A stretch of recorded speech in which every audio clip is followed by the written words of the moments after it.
I think I'm live. Just trying to set the camera a little better.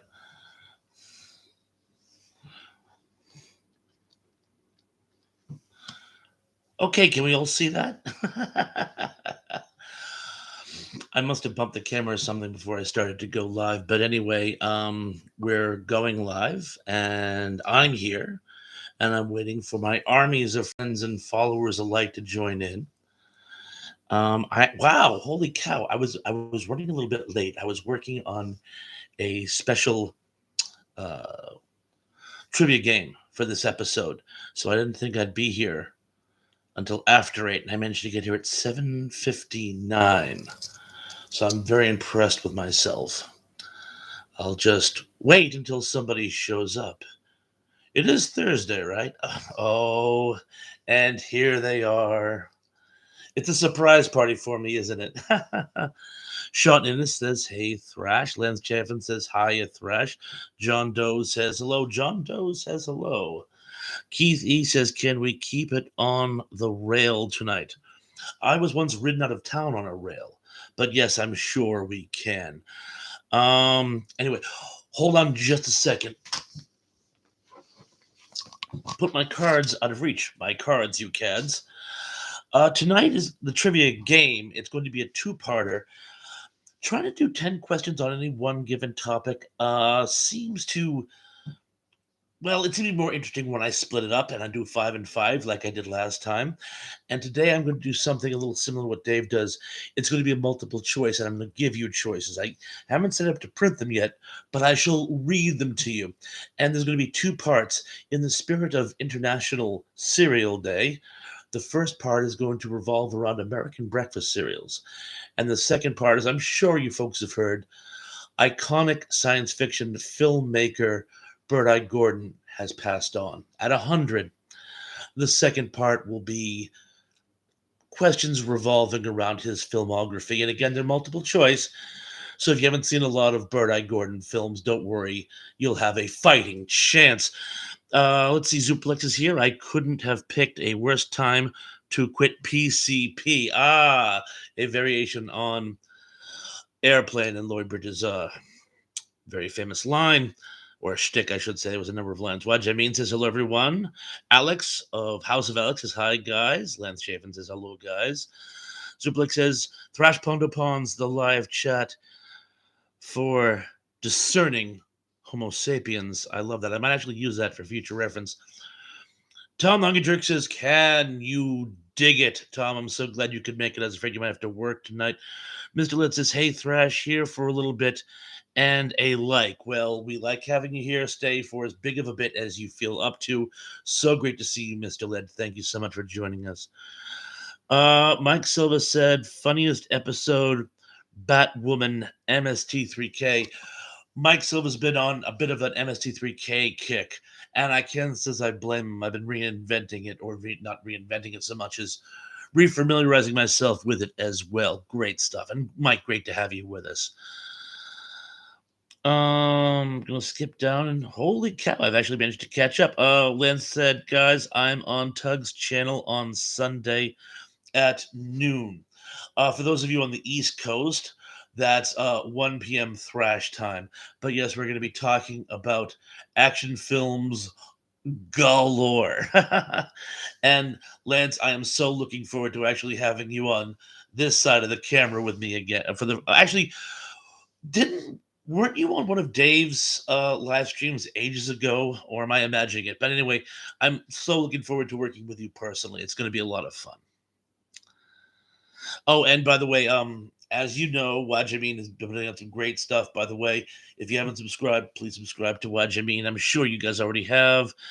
John Burnson says the choice was a tough one: be here or examine belly button lint. That's why he's late. Well, John, I can see how that would be a agony of a decision, but I'm so glad you're here. Crow Minion is here. Says Thrash, Zuper, Lance, Wedge, Led, and Mike. What about them? I'm kidding. Crow Minion, it's great to see you. Daryl Johnson says, "Bob, other brother Daryl, how you doing, man?" Keithy says hello at too many to say hello to everyone. And Keith, it's so great to see you. So again, on behalf of everyone, Keith says hello to each and every one of you. Consider yourself helloed. Lenscraven says, yes, Thrash, I was. Oh, I could have, I thought so. I knew I had seen you somewhere besides on my Facebook page. So good. Thank you for, I'm glad I didn't imagine it. And, okay. Oh, number one dude says, Thrash Pondo Pawns. Hey, Thrash, like button. Hint or hit. Hint to hit the button or hit the button to hint what he said. Definitely. Mr. Lid says, hey, Crow, John, save that lid good for starting campfires. Keep the home fires burning. I'm already parched. Holy cow. And we're all just having fellowship. Nastarovnia. Ah. John Brendan says, I don't have Facebook or Twitter. There's a song in there somewhere. But anyway, you have YouTube because you're here, and that's all I really care about. Tom Lemry says, hi, everyone. Tom, you said you were going to try to make it. I'm so glad you did. Welcome to the party. We literally only just got started today, just a few minutes ago on tonight's channel. And for those of you who've just got here, wow, we're already up to 18. Holy cow, you guys are on the ball tonight. Mike and Kathy, you guys are early. Usually I'm saying, hey guys, glad you could join us. You know, you guys, we literally just started a couple minutes ago. It's so great to have you with us. Mike Silva says, here come the snorks. Oh God. And Raw and Unprepared is here with us. Raw, how you doing? Yeah, I didn't miss it this time. I don't know how long I'll get to stay. I'm at work more than understand. Well, you know what? So, well, we already lost one. Holy cow. He wasn't kidding, was he? I'm going to try to do the trivia game a little bit early tonight, then, by the way. Sean Ennis. Sean Ennis says, hey to Tom Lemry and the rest of you nuts, what he said, what he says. Okay, I'm going to give it, as soon as we hit 20, we got 2 more to go. As soon as we hit 20, I'm going to do the trivia game. And tonight's trivia game is going to be a two-parter. You guys seem to like the two-parters better. It breaks it up a little bit. And in the spirit of International Cereal Day, the first one part is going to be on American breakfast cereals. And the second part, as you all know, we recently lost iconic sci-fi filmmaker Bert I. Gordon. The second part is going to pertain to his filmography. And tonight they're going to be multiple choice. So if you're not too familiar with either one of those topics, you'll still have a fighting chance. And look who is here. Tug says, well, the Unapologetic Geek says, hey, all. And House of Alex says, got you up on the TV tonight, Thrash. Not sure why I haven't thought of doing that before.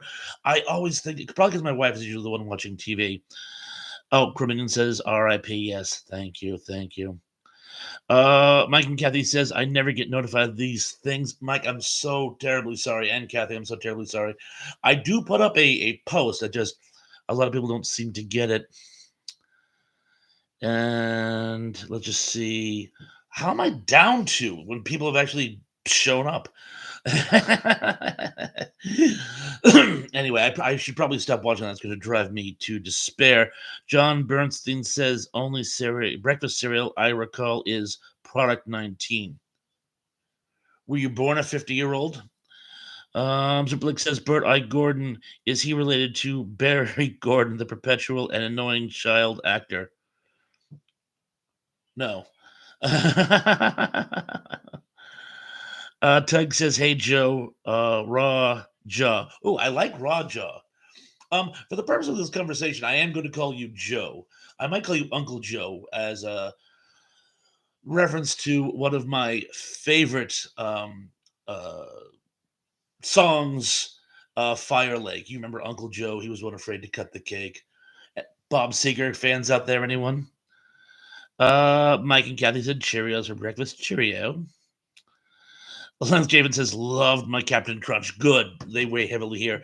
Danny Staten is here. He says, greetings from South Carolina. Of course. Uh-oh. I just got a pop-up, and my pop-up is right over my comment section. So I go watch. I'm going to get rid of the pop-up and make all my fans go away. Tell me, says, is it this Sunday you're on with Thrash and Tug? Yes, it certainly is. Criminal says, there's Uncle Joe. He's moving kind of slow at the junction. Petticoat Junction. Mike Silva says, did anyone seen Manos Hands of Fate uncut? The uncut version? I have not. Tom says, Frosted Flakes. Those are good too. Joe says, that works. Uncle Joe, it is. Thank you, Uncle Joe. And work on that cake cutting phobia of yours. Keithy says peanut butter Captain Crunch with Smedley the elephant. Yes, that's the one. Mike Silva says Pawns. I'm watching a swinging summer. John Collins is in the house. Says my people. Tug says, how are you going to do a cereal quiz without Retro Cereal himself? Well, he'll watch it in the replay. It would be an unfair advantage to have him on with me. Tom Lemry says, Zuper, that's why he gets nothing for Christmas. Because I ain't been nothing but bad. Criminal says, Cocoa Pebbles, Fruity Pebbles, Tricks, Captain Crunch. Zublick says, so now it's a breakfast cereal competition. There have been many of those. But this is more of a trivia game.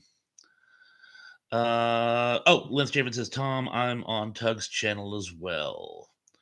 Mike Silva says, watch Stranger Things, quite good. I liked the first couple of seasons. I kind of tuned out after that. Jenny Jaden says, I just watched the first 5 episodes of Ark today. Shannon says, I'm with Keithy. Captain Crunch was my favorite. Mine too. When I was actually in college, they used to have cereal bins. So you grab a bowl of cereal anytime if you were in a hurry between classes or studying or whatever.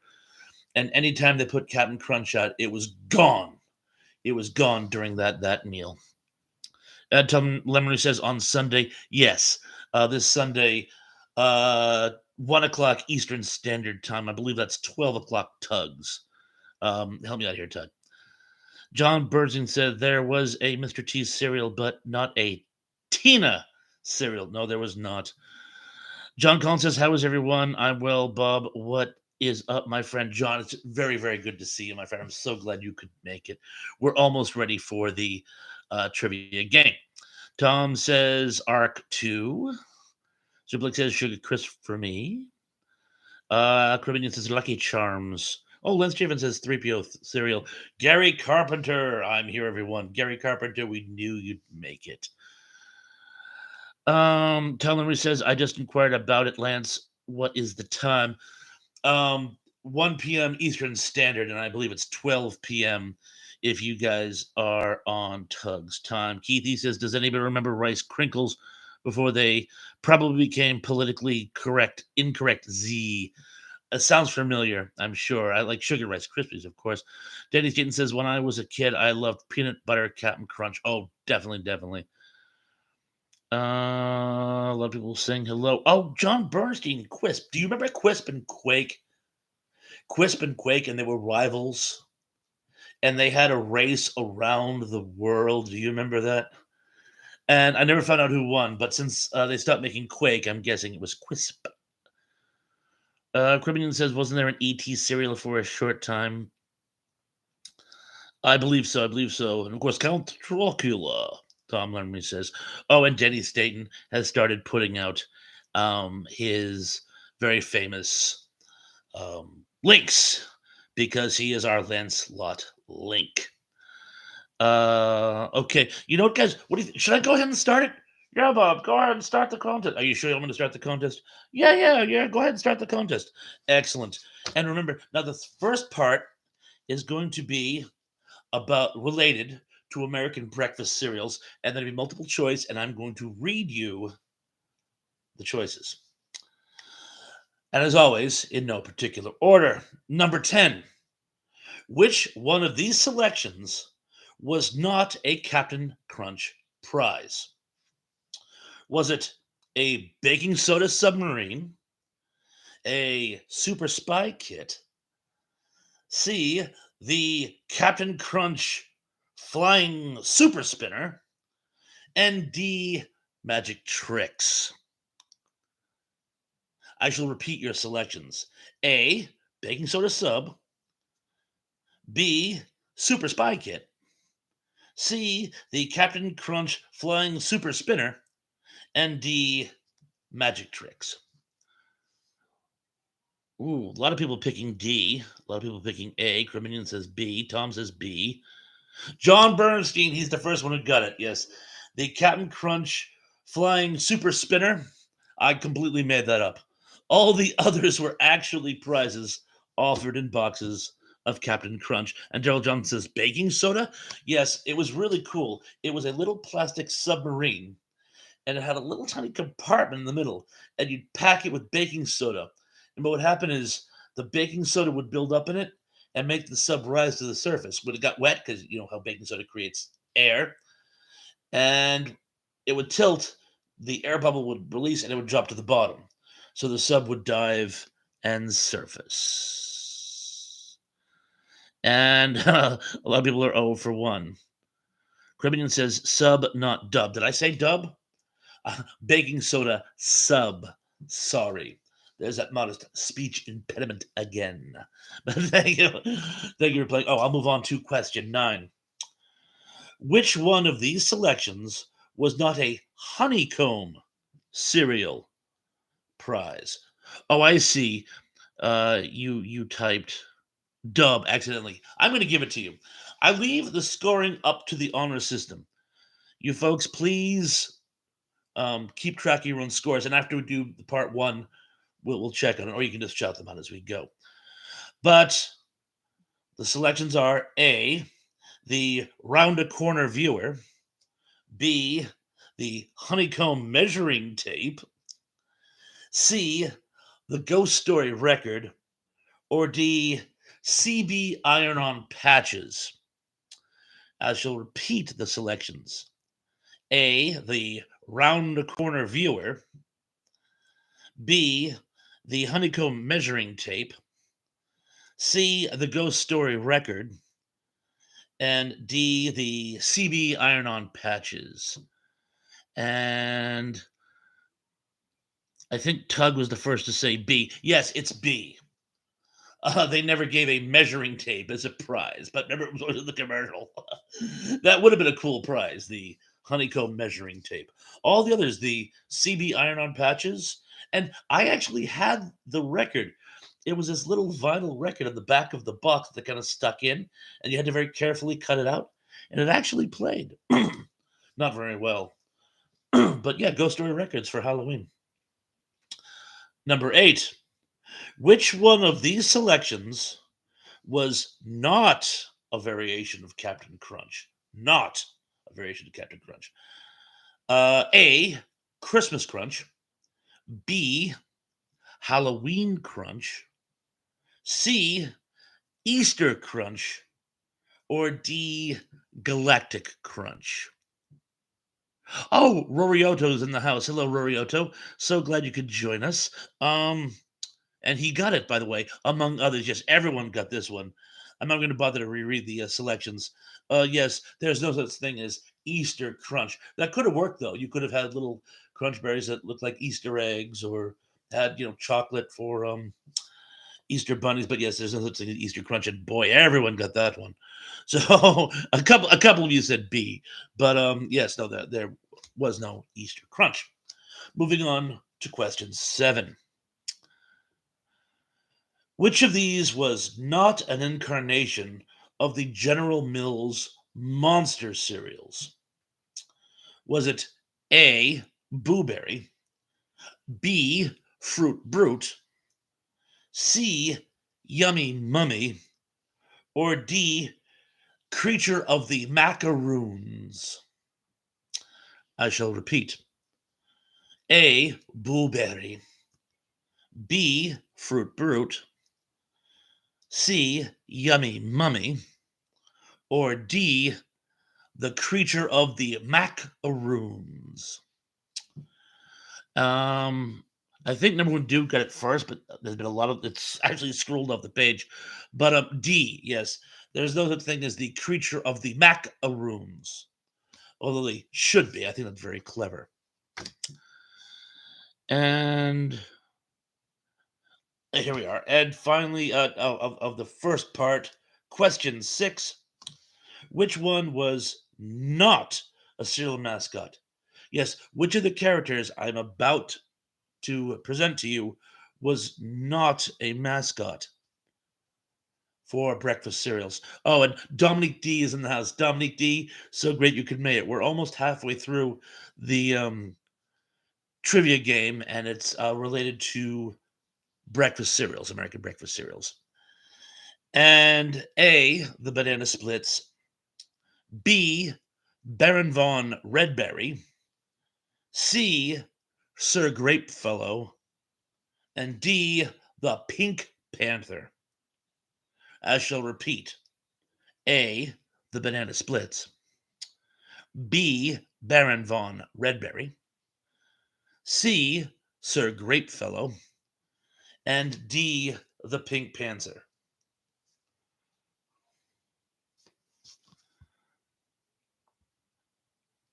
Dominic D, I believe, said it first, unless someone's off the page. And again, I'm not giving credit to the person who gets it first. I'm just like picking out the one. So, like, yeah, if you said this, you got the right answer. It was A, the banana splits. All the others had their own cereal at one point or another. Yes, even the Pink Panther. The Pink Panther had a variation on Frosted Flakes that also turned milk pink. Let's see, we got some scores here. Cruminion is 2 of 5. Number one dude is 2 of 5. Zuplex is 2 of 5. Daryl Johnson says B, and a B to you as well. Sean Innes says 2 of 5. That seems to be the trick tonight. Alex says 1 for 5. I'm absolutely smashing this. Tug says 3 for 5, better than 50%. So far, you're out in the lead. Mr. Lid says 2 of 5. Gary Carpenter says B. Wajamin is 1 of 5. Tom Lemony is 2 of 5. John Bernstein is 4 of 5. So basically, if you hadn't guessed Pink Panther, you'd be like 100% right now. And that was a tricky one. Most people don't remember the Pink Panther cereal, but they do remember the cartoon. Mike and Kathy says got one right. Hey, again, this is just a friendly competition. Grubbington says, well done, John. Denny Skaten says, Pink Panther flakes still exist.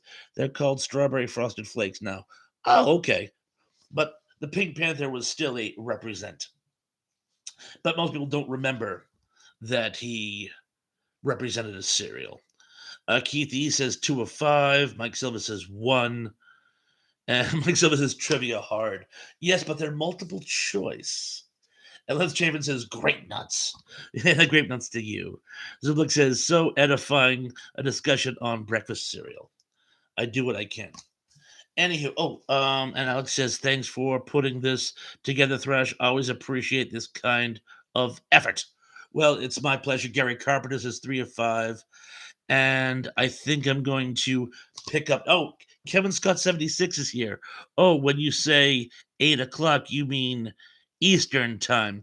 Yes, I'm very sorry. I should qualify that. I say thrash time, but I mean Eastern Standard Time. Yes, I'm very glad you could make it. Hey, you're still here for the second half of my trivia game. And in the spirit of the demise, the loss of late, great science fiction icon Bert I. Gordon, this part of the trivia game is going to be on Bert I. Gordon's filmography. And as always, I'm going to read them in no particular order. Number 5. Which sci-fi classic was a Bert I. Gordon flick? Was it A, The Beginning of the End, B, The End of the Beginning, C, The Center of the Middle, or D, Yours, Mine, and Ours? I shall repeat. Was it A, The Beginning of the End, B, The End of the Beginning, C, The Center of the Middle, and D, Yours, Mine, and Ours? Tug right at the gate with A. For all you people saying the center of the middle, I love it. But yes, A, the beginning of the end with Peter Graves and a collection of giant locusts, grasshoppers, some kind of flying bug which made the sound. But yes, moving on to number 4. Which dinosaur flick was one of Bird-Eye Gordon's?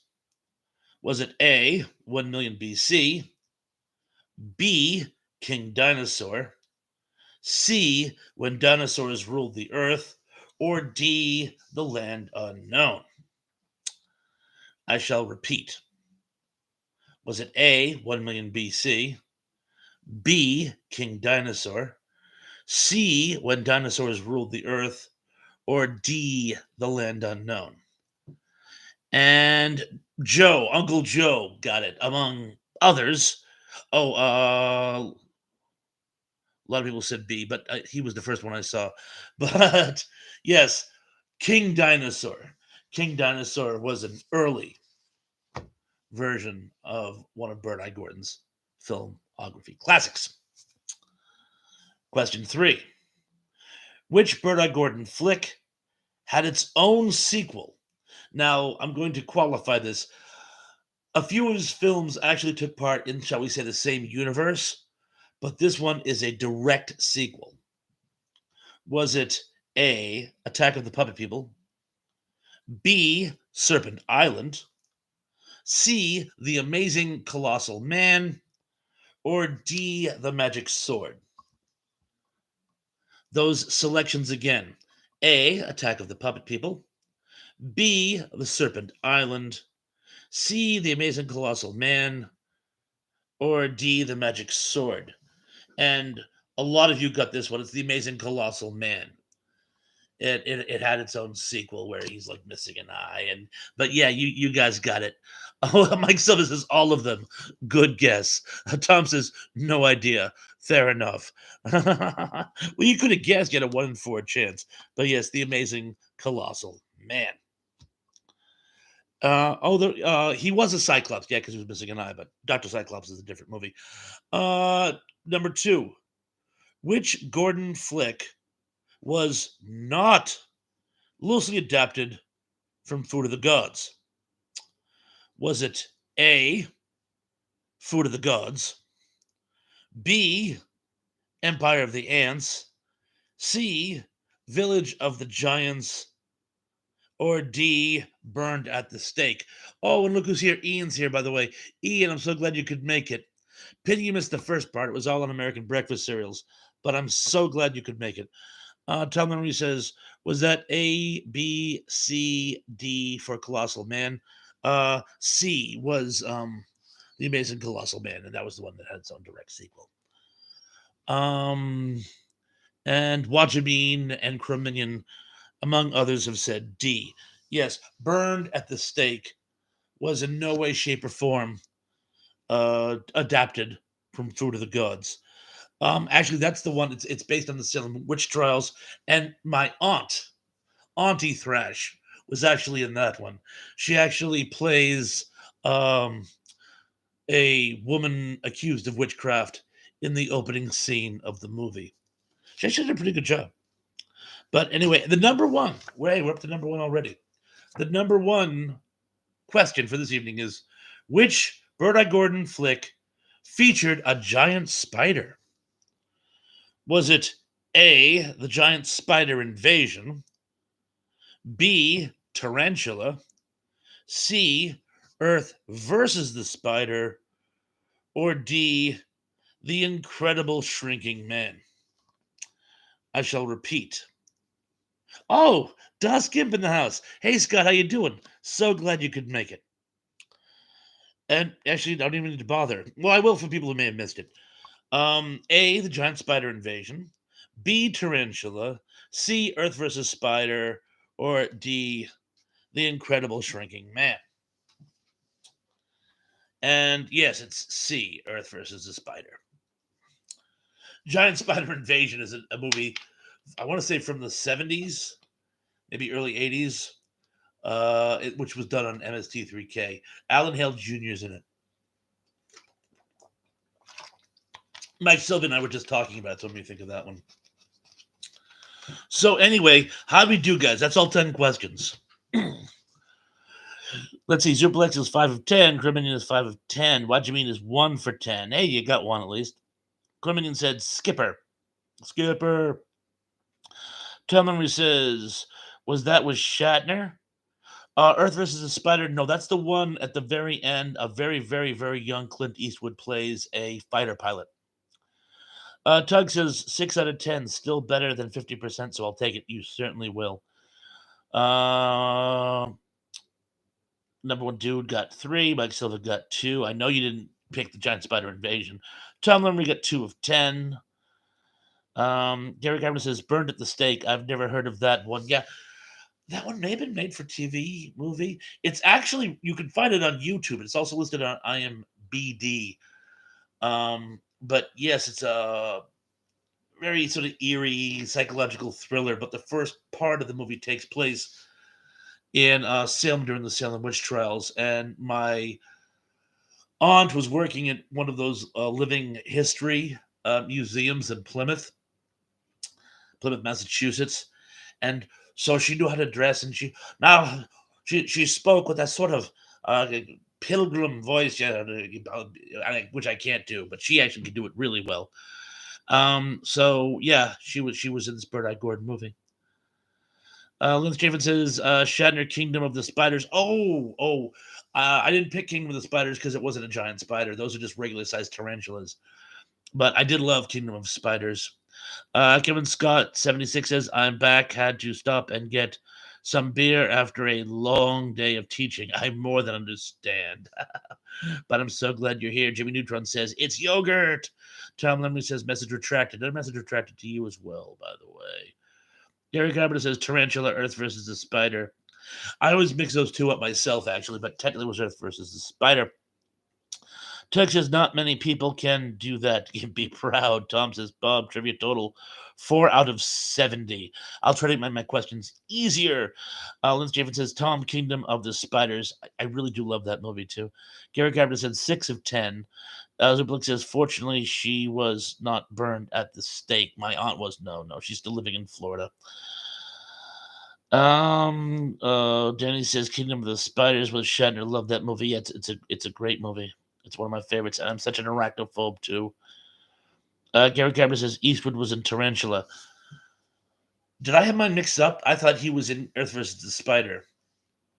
Gary, I will yield to you, by the way. But in any event, Earth versus the Spider was Bert High Gordon's project. Jimmy Neutron says Kingdom of the Spiders, where everyone dies. Well, there's a handful of people left at the end, but they're sort of cocooned. Well, spoiler alert. Tug says in my best Nick Cage impression, no, not the yogurt. The yogurt. Ah, it's in my eyes. It's in my eyes. I hated his rendition of the Wicker Man. Ew. Uncle Joe says, "What's up, Scott?" John Burnton says, "I was 4 or 5," and Skipper the second part. Tug says, "Spoiler alert." Jeez, I know if you don't know how Kingdom of Spiders ends at this point, well, you probably wouldn't be on this channel. Sublik says Florida, the only state where the entire population is waiting for their next bowel movement. That's mean. Terrible. Mike Silva says creature from the Black Lagoon. The Black Lagoon. Yes, indeed. Dominic D says, LOL, Zuper. Yes, I know. Wasn't that terrible of him? Tom Lemery says, I reacted to my comment because you said the tidal lens. Thanks for giving me the answer. And Dominic D says, the average age in Florida is deceased. Ouch. Mike Soda says, I'm drowned in here. So Luke says deceased and they are unaware of it. Ooh, that'd make a great movie where it's like, I almost gave away another movie. It'd be like another movie where instead of one person is dead, doesn't know what the entire state are. Jenny Staten says, in Kingdom of the Spiders, they were all stupid. Ever hold a ladder up to a spider web? Yeah, actually, that's an amazing point. That's an amazing point. I never even thought of that. Cribbinian said, first time I ever saw Nicolas Cage was in the movie Valley Girl, and he was wearing the Tangerine Dream t shirt, one of my favorite bands of all time. The first thing I ever saw Nicolas Cage in was Fast Times at Ridgemont High, but I do remember Valley Girl had a crush on Deb Foreman at one point. Joe says True Super as a Floridian, I can agree. Oh, he goes on to say Florida needs a giant X-Lax. Gary Carpenter says Eastwood was in Tarantula as the pilot. Sorry, thank you, Gary. I appreciate that. Like I said, I always get those two movies confused. Always. Keith E says, and even though hers has its left turn signal on. Well stated. Zublik says Valley Girl had a crush on George Foreman. Did I say George Foreman? Did I really say Deborah Foreman? I had a crush on Deborah Foreman. If I said I had a crush on, well, you know what? George Foreman's cute too. Scott says Florida is the state of zombies with a perpetual lack of insight. As a Floridian, sounds about right. Liz Javen says loved The Rock and Con Air. Daryl Johnson says he was the jet squadron leader. LOL. Yeah, there was one jet that just kept showing the same one over and over again. Mike Silva says good movie, Valley Girl. Yes, it was. Dennis Jayton says 2 cans of hairspray and a lighter. The Kingdom of Spiders, one weakness. I know, really. Speaking of Valley Girl, the bad guy in that, the sort of bad choice of the whole rom-com situation, for you Breaking Bad fans out there, and I forget his character's name, but he's the head of the Aryan Brotherhood in Breaking Bad. Yeah, he leads that whole sort of white supremacist gang, the one that Walter White gets caught up in. Crazy, huh? Let's just see. Tom says Tangerine Dream did 3 o'clock high soundtrack. They did, didn't they? I'll just see what else we got going on here. Sublik says, how many films has The Rock done? 2,000, probably about right. Lance Javen says, Hungry 3 o'clock high is a good movie. It certainly was. Keithy says, you're right on top of the chat message tonight. Congratulations. Thank you so much. Sean Ennis says, I see Robert Blake passed away at 89. Oh, rest in peace, Mr. Blake. Very sad. Mike Silva says, whoa, seen him in my nightmares. Oh, yeah, what was that David Lynch film he did? But the Highway, Lost Highway. Yeah, that movie was freaky. Crubbington says the Thief, Flashpoint, Risky Business, Fire Starter, Wavelength, Near Dark, etc., etc., etc., etc. Mike Silva says Lance recommended watching Night of the Demons. Great flick, great flick. Mike Silva says, "Oh God, not the Garbage Pail Kids movie." Crubinian said, "R.I.P. Mr. Blake." Definitely, definitely. Tom Lemry says, "Darn, sorry to hear about Robert Blake. Yes, it's very, very sad." Liz James says, "Beretta." Yes, he was Beretta. Gary Capper says, "The Rock has done at least 20 movies." I'd say at least. Tom Lemry says, "He did In Cold Blood." That's right. He did do In Cold Blood. Yes, yes. Tom says, Mickey on the Little Rascals. Yes, that was his start. Robert Blake. Zerblick says Robert Blake and Pancake Makeup. Denny says, when you say Valley Girl, all I can think of is that old Zappa song with his daughter Moon Unit. That was the song. This was actually a movie called Valley Girl with Deborah Foreman. Keith says, what about the final verdict with Robert Blake? Sorry. Keith says, what was the final verdict in the Robert Blake trial? I believe it was either a mistrial or he was found innocent, but either way, he did not do time. There were enough reasonable doubt. Although, was it Chris Rock who said it was kind of funny that his defense was he went back for his gun? But yes, he did not serve time on that one. Tug says, but how many of those movies had The Rock been in where he goes to the jungle? Oh, 3 or 4. Daryl Donaldson says he died on March 5th. Oh, well, so we're a little behind the times. He died a few days ago. Gary Cameron says Bobby is finally died. He's the last of the rascals. Yes, he was. Roger Bean says R.I.P. Mr. Blake. Jimmy Neutron says Robert Blake was in some of the Little Rascals. Yeah, they changed the cast multiple times. So yes, he was in at least one incarnation, but not all of them. Number one dude says, "Did the glove fit?" Shanina says, "And E.G. Daily." E.G. Daily was such a cutie, by the way. She was the prom singer. She was singing at the prom scene in Better Off Dead. She has a small part. She plays Baby Doll, I want to say, in Streets of Fire. Love Streets of Fire.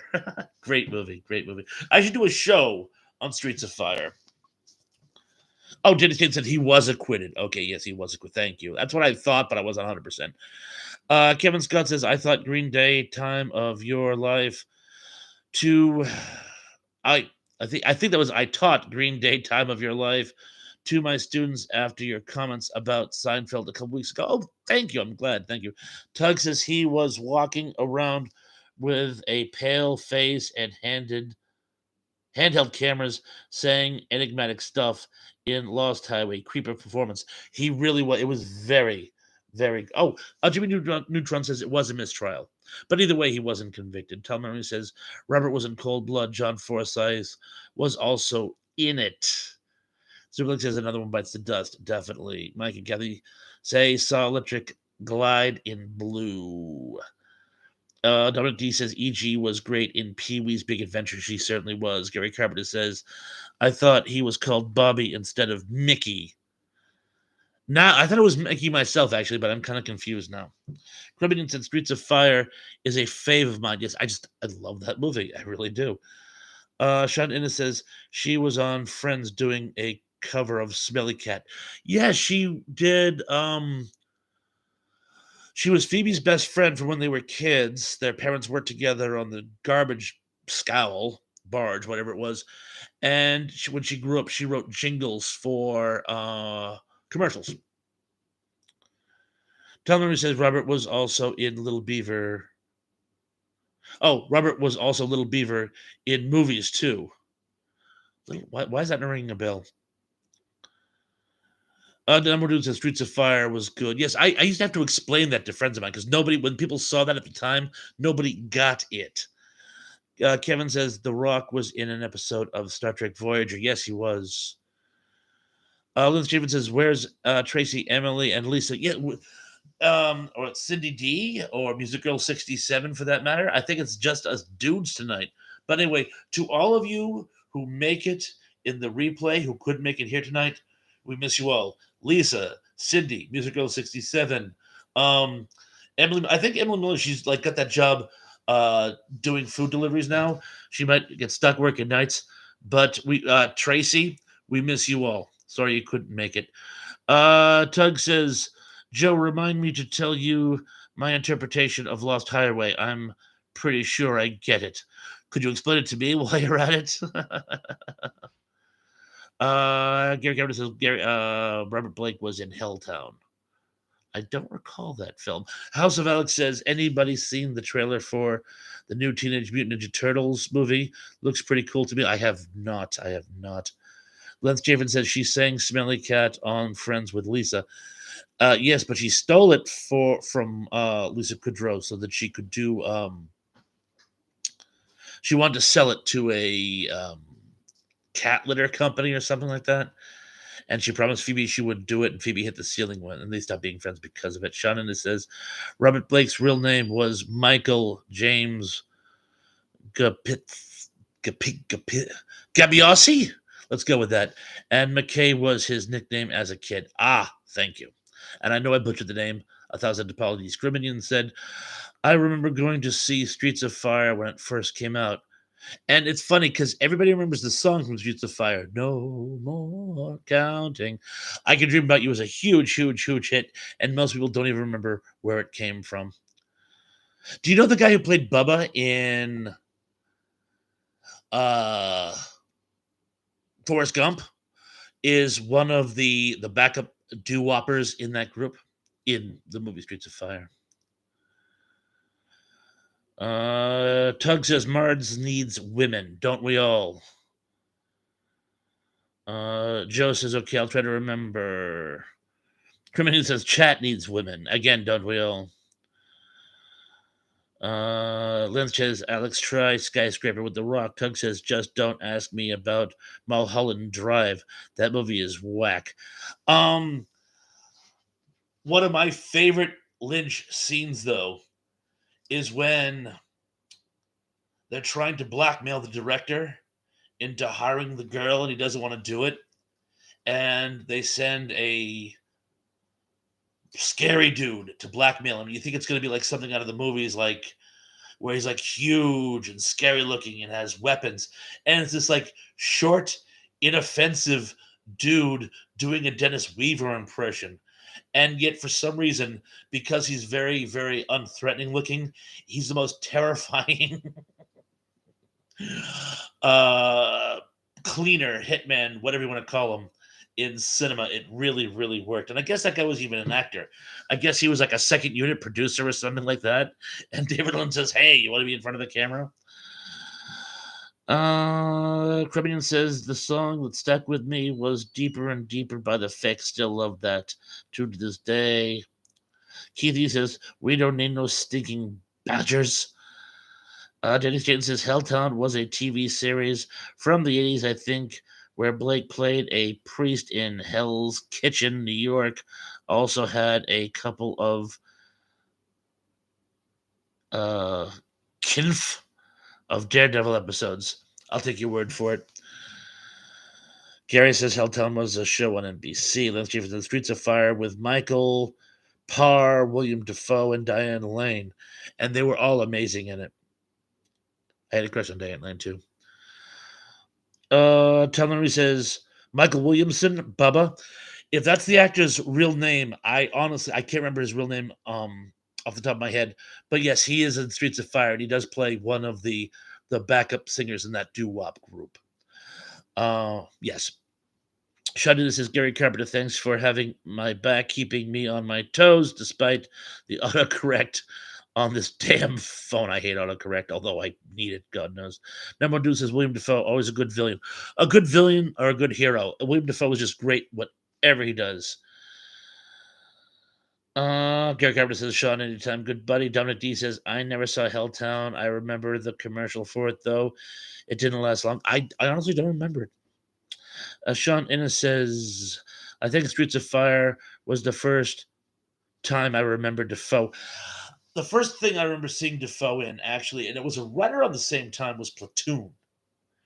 He was one of the sergeants of Platoon, and that's what really, really made him memorable to me. I had seen Streets of Fire, but I didn't realize that was him. Oh, he was also in To Live and Die in LA. He was great in that too, by the way.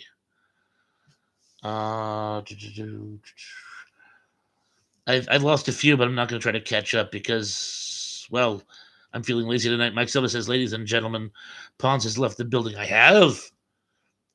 I think I'm still here. Crow Minion says, and who could forget Defoe as Sergeant Elias? Yes, as I was saying, that's the first thing that I truly remember him from. Tug says Defoe is great in Boondock Saints. He's amazing in Boondock Saints. He really is.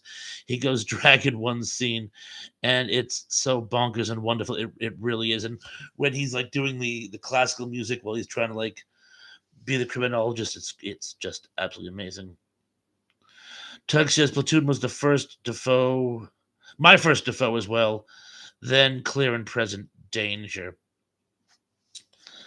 Shalina says good shooting and bad shooting. Tellery says there might be an I in that Dan Hartman title.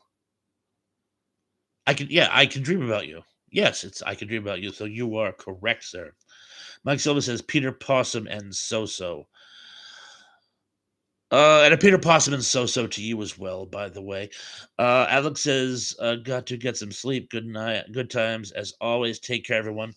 Yeah, it must be like what? Like dawn where you are. Get some rest. So glad you could make it, Alex. Thank you. And by the way, everybody, subscribe to Alex's channel, by the way. He's just been putting out some great stuff and you got to see it. Oh, Tom said something. Defoe in Bad News Bears in Breaking Training. I had completely forgotten that. Mike Silva says, hungry. Cool. Yes, that's a very cool fun fact. I completely forgot that. Zublik says, Defoe, most curious film of The English Patient. Definitely. Scott says, Lance, I agree. Defoe would be an amazing Joker. He really would. He really would. Shannon says, Hungry Jerk. No, Duffy in Bad News Bears. You are thinking of Jack Earl Haley. Jack Earl Haley was in it, but I'm gonna stay out of this one because I'm not 100% now. I second guess myself a lot. Number one dude says Defoe in American Psycho. Do you like Huey Lewis at the news? Who doesn't? Lance Javen says, yeah, it does. He has the big smile. Mike and Cuddy say Flight of the Intruder. That's ringing a bell. I can't place it. Oh, Tug says I still want my 4 hours back after seeing the English Patient. The best thing I ever saw in regards to the English Patient was that Seinfeld episode where Lynn's just like, I just don't get it. It was so funny. I saw that with my wife because I'm a huge film buff. She loves movies, but I like to decompartmentalize them. I like to deconstruct them.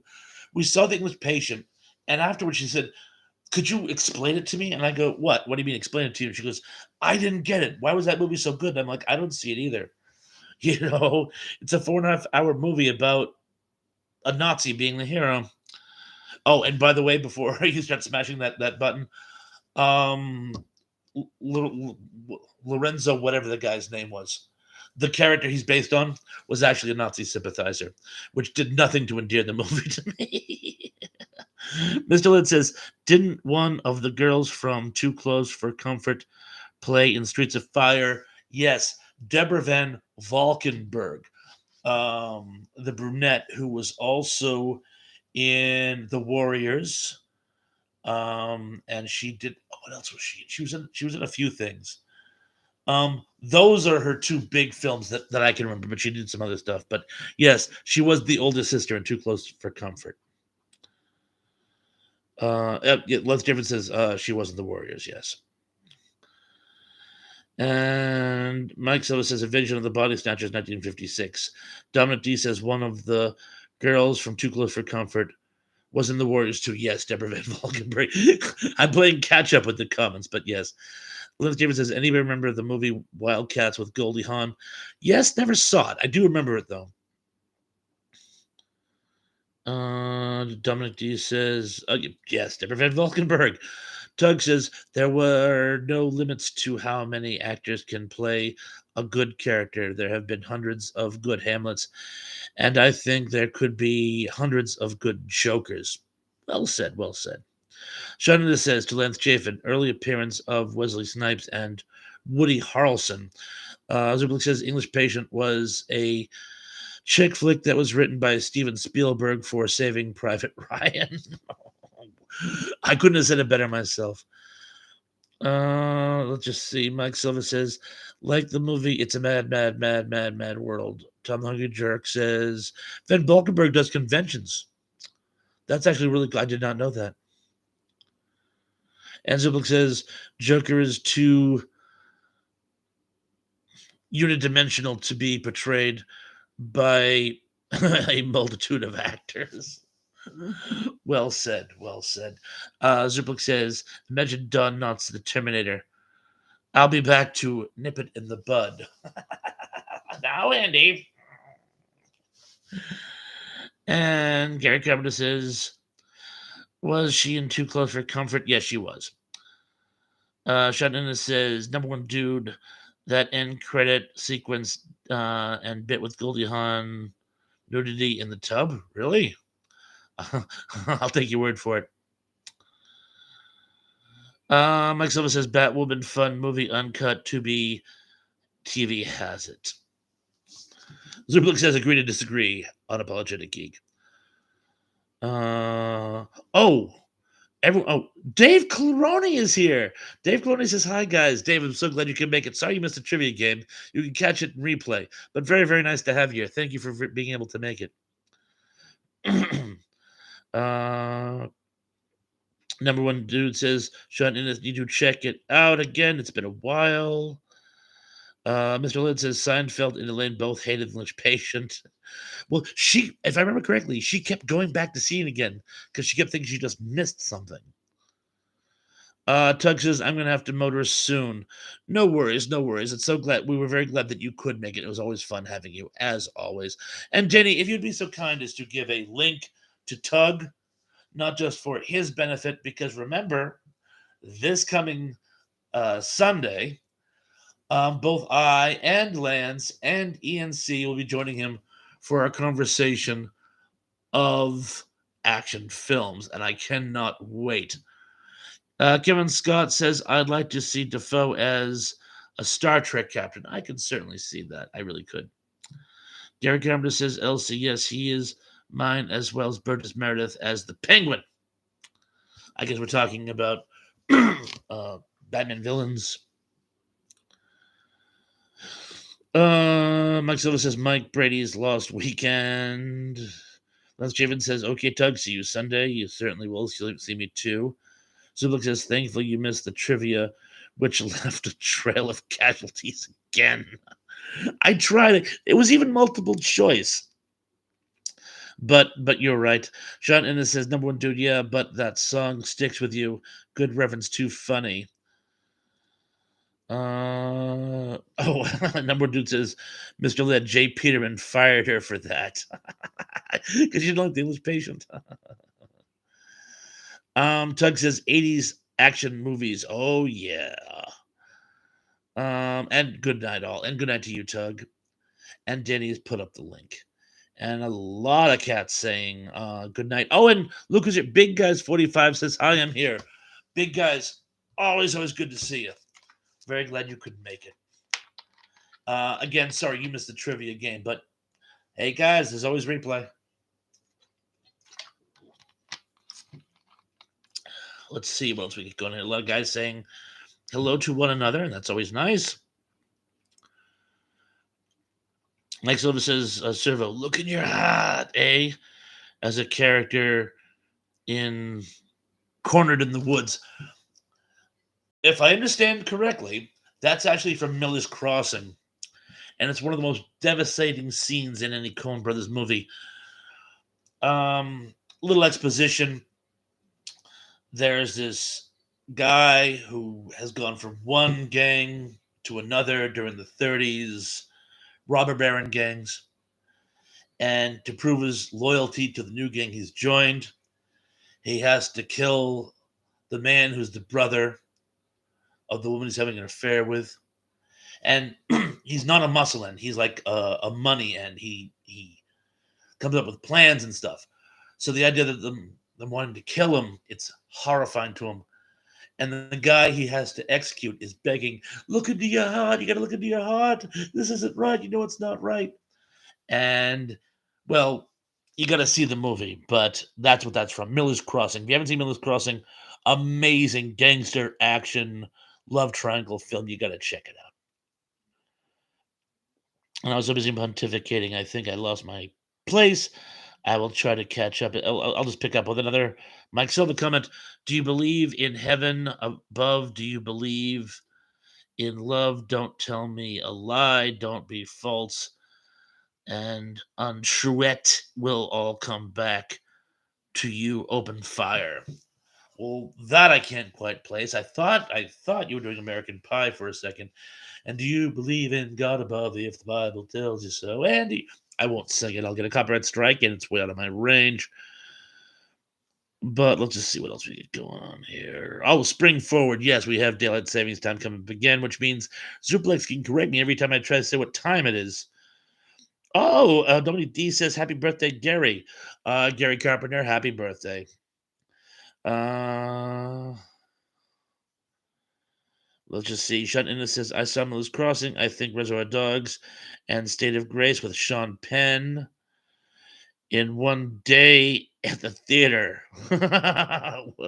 That's an amazing marathon. That's an amazing marathon. And number one dude says Eugene Levy in American Pie.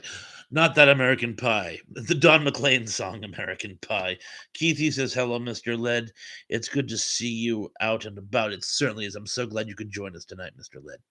And I hope you're feeling well. Zublik says, early the Coen Brothers movie. Miller's Crossing was an early movie by them. Number one dude says Levy in Vacation, great car salesman. That's right, he was the car salesman. Eugene Levy is just amazing. I just love Eugene Levy no matter what he does. Tom says Open Fire by Y and other letters. TLT. Dennis Gayton has given us another link. Johnny says, quiet, grr, that's on me. Gary Cameron says, Donovan's Reef with John Wayne and Cesar Romero. Crumminian said, send me an angel by Real Life. Great 80s tune. I remember that one. Lance David says, bye, guys, and Thrash. See you Sunday. Will be fun. Lance, cannot wait. I am so looking forward to it.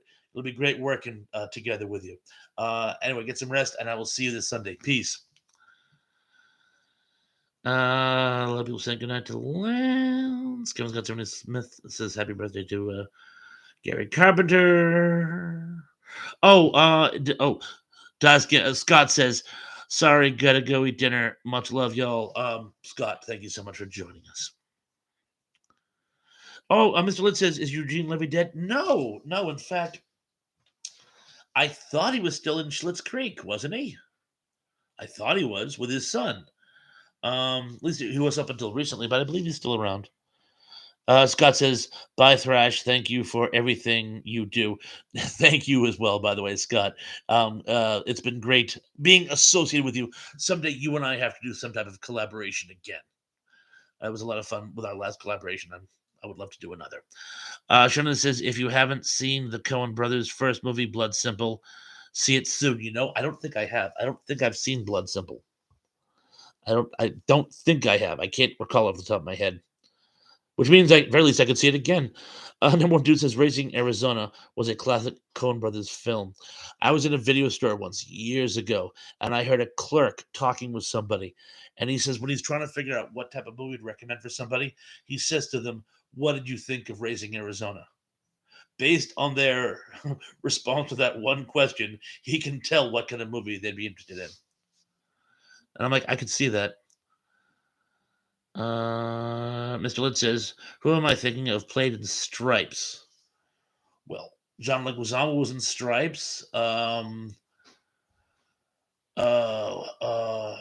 Eugene Levy was in Stripes.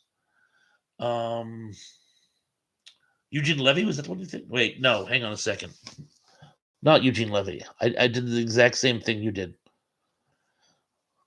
I have Eugene Levy stuck in my head, but it's not. It's Ivan Reitman? Who was the guy who played Egon? It's going to kill. All right, the guy who played Egon in Ghostbusters. John Larroquette. Yeah, thank you. Number one dude. John Larroquette was in Stripes. He played the commanding officer. Harold Ramis. Why did I say Ivan Reitman? I think he was a producer. Harold Ramis. Thank you. Harold Ramis is the one you probably got confused with Eugene Levy. Yeah, because Bill Murray and Harold Ramis were the stars in Stripes. And thank you, Tom, as well, by the way. So what do you mean? Thank you, Tom. Thank you. The other Tom Memory and Tom Hungry Jerk. Thank you. John H. When did you sneak in here? John H. is here and he says, all I remember about Armed and Dangerous was Candy and Levy in ridiculous costumes. I don't know if I saw Armed and Dangerous. Dave Claroni. Hey, Dave, what's going on, man? Dave Claroni says, yes, Ivan Reitman was in Stripes. Yes, but I was thinking of Harold Ramis. Gravity says, boom, chakalaka, boom, chakalaka. Number two says, because Ghostbusters is an Ivan Reitman film. You're right. I was doing word association. Again, I do that all the time, by the way. I will, like, for some reason, a wire will cross in my head, and I'll say one person, but I'll mean another. And the weird thing is how many people actually know what I'm talking about when I do it because we're all film buffs. So it's like, oh, yeah, what you said was this, and what you meant was that. And I'm glad somebody knows what I'm talking about because it's certainly not me. Zublik says Roger Corman is dead, Gary. Oh, David Clooney says, sorry, Ramus. Yeah, we're all doing the same thing tonight. We're all doing word association. Egon, but not forgotten.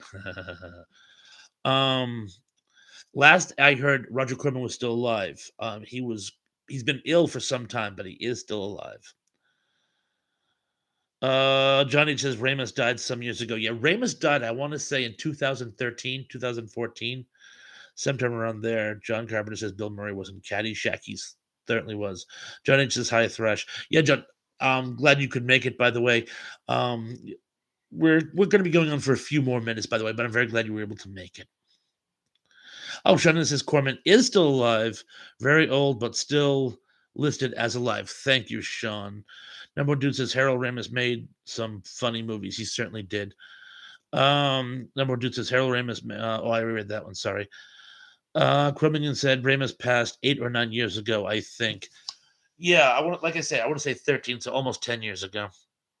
Keithy says Bill Murray was in Groundhog Day. LOL, he certainly was. Or didn't I just say that?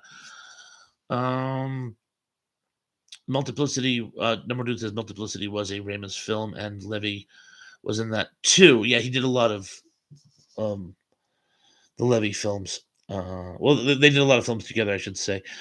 Tom says PJ Souls and Ramus nicest guy to ever work with. She told me everyone who worked with him loved him, and someone else said wonderful things about him, but I can't remember who it was now. If I think I'll let you know. Sean Ennis says 98 this year. Roger Corman, that's crazy. He plays one of the senators in Godfather too. Because of course he gave Francis Ford Coppola his start in filmmaking. Tom says the Ghostbusters song is the same tune as Huey Lewis in the News. I want a new drug. Yes, Huey Lewis sued him and won a settlement for that. It's basically just a slightly up tempo version of it. Zublik says, I know that Corman was in his 90s. Yeah, he'll be 100 in 2 years. Mr. Lynn says, Gary, I was a greenskeeper for 30 years. You can't imagine how true that movie is. I love it. Really. Wow. At a golf club? That's very funny. I was a bartender at a golf club for a while. I had to stop. Rich people are terrible tippers. That's how the rich get rich. They never pay for anything. Gary Carpenter says, Sean, Z, Roger Corman is dead. Crazy. R.I.P. Mr. Corman. I should have done. You know what? That's what I'll do for next time. I'll do top 10 questions about him. He has a filmography. Number one dude says Ray Parker Jr. versus Huey Lewis and the news. John H. says Harold Ramis died. February 24th, 2014. I remember finding out on my brother was dying the next day. Oh, my brother died just a couple of weeks later. Oh, I'm very, very sorry, John H. But yeah, I was close, but very sorry for your loss. Shannon says Gary Carpenter really, it isn't listed on IMDb. Did he die recently? He must have. Let's see. Zublik says Corman was born in 1925. That would add up. John H says actress Janice Page and producer Norman Lear are now both 100. No. Denny Staten says I was a member of a country club for a while. Never been a member, just made drinks at one. And Gary Cameron says, Sean, Google him up. He could have recently died. They just haven't updated the material. Either way, it's sad if he's gone. Oh, I see. Gary Cameron says, okay, I thought he was. My bad. Crubbin says, still alive. Well, you guys, I'm looking at the time. I'm thinking at this point we might want to possibly think about wrapping things up. I'll go on for a few more minutes, but if you have any last minute questions, now's a good time as any to throw them in.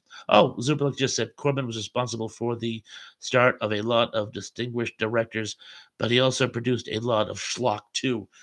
His schlock is his most fun stuff. Number one dude says, I was a member of the chess club in high school. Never got the letter on my jacket though. Sorry about that, dude. Sean says, unless he has an SEO problem on his obituary. John H says, as Bert I. Gordon, who outlived his child actress daughter, Susan died a few years back. Oh, sorry for the loss of his daughter, but yeah, when you get to do the replay, part of my trivia game was about Bert I. Gordon's filmography. What mean says, thanks, Thrash, thanks for all that you do. You're very welcome. It's always great to have you guys with us.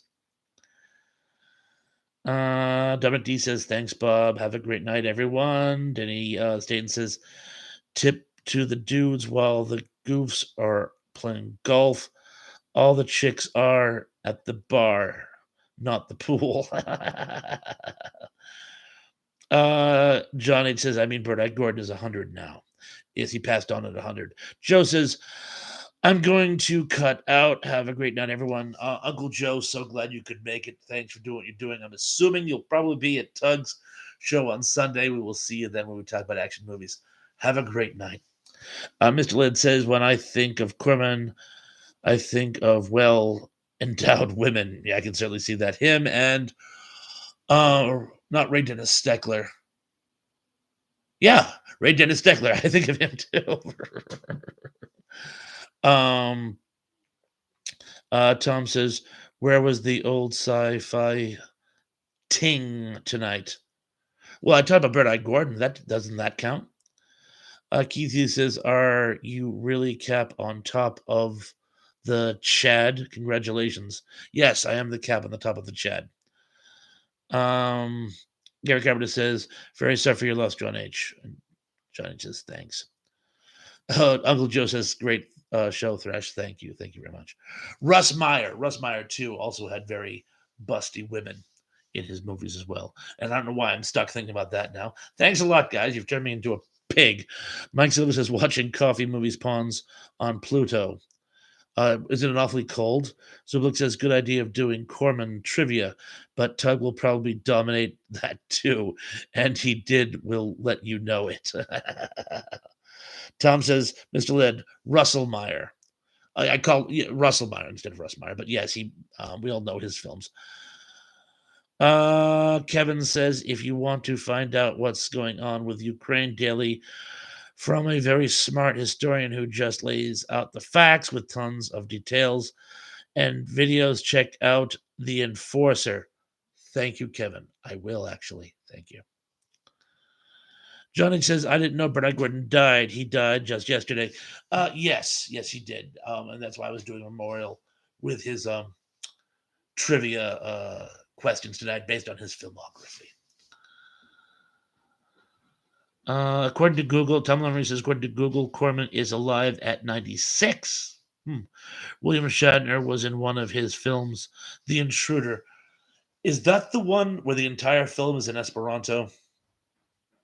Or am I thinking of a different movie? I saw a black and white film, and I believe from around that time period, and I believe it was Roger Corman, and the whole thing is in Esperanto. And I think that's the one that you're talking about. Danny's giving us another link. Thank you. Number dude says Russ Meyer or bust. Cribbinian says my only extracurricular activity in high school was trap and skeet club. You mean we get shotguns? Sign me up. Johnny says yes. If Wiki is right, he was born August 5th, 1926. Shanina says, tell me the only thing I saw was that multiple sites had the year of his birth as 1925 and 1926, but that is it for Corman. Mr. Lynn says, entertaining as usual, Thrash. Good night, all. And good night to you, Mr. Lynn. So glad you couldn't make it. Keithy says, I have to put the hippo to bed. Only kept asking where was Emily? where, where was his and Emily? As we all missed her. I think she had to work tonight. I think she had to work tonight. Oh, and Tom said, gave my friend the entire Russ Meyer collection on DVD. Thanks, Bill. Oh, and John H. says, Corman was born the day after Easter. My dad's co-worker and friend was born on March 28th, 1926, which is Palm Sunday that year. He died last September, the age of 96. His father lived to be 100. Um, Excellent factoid. Anyway, folks, I think we're gonna call it a night at this point. For all of you who could make it, I'm so glad you were here. For those of you who came in late, it was really great to have you guys, even in portion. Feel free to watch the rest in replay, but it was great having you all here. Um, guys, have a great weekend. I am gonna. I don't know if I'm able to do. I want to do a second show again next week. I want to do Tuesday and Thursday. I kind of like doing that. This week just get away from me. I think next week possibly will too. But either way, I'll see you at some point next week. And until then, be good, be safe, be careful. And I'm looking forward to seeing you all again very, very, very, very, very soon. Peace.